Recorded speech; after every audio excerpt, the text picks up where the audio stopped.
चला तर रक्षाबंधनसाठी लाडू पेढे तरी किती करणार, थोडंसं थंड थंड देखील काहीतरी करूयात. तर रात्रीच अर्धा वाटी साबुदाणा भिजत घातलेला आहे आणि फळं आणलेले आहेत, त्याच्यामुळे 2 आंबे घेतलेले आहेत. आंबे स्वच्छ धुवून पुसून घेतले. पॅनमध्ये 1 ग्लास दूध गरम करायचं. बघा, रात्री भिजवलेला साबुदाणा चांगला भिजलेला आहे.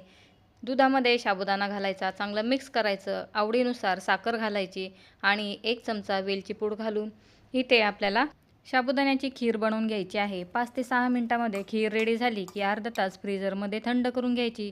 कापलेला आंबा आणि 2 आंब्याचा रस देखील थंड करून घ्यायचा आहे.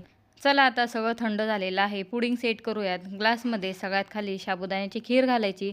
त्याच्यावरती 2 चमचे आंब्याचा रस, कापलेले आंबे, पुन्हा साबुदाणा, आंब्याचा रस, वरती कट केलेले आंबे घालायचे. चेरी किंवा टुटी फ्रुटीने टॉपिंग करायची. आंबा नसेल तर पपई किंवा दुसरे फळ वापरायचे. रक्षाबंधनला माहेरी आलेल्या नंदेला किंवा सासरी आलेल्या आपल्या दादाला नक्की खाऊ घालायचं.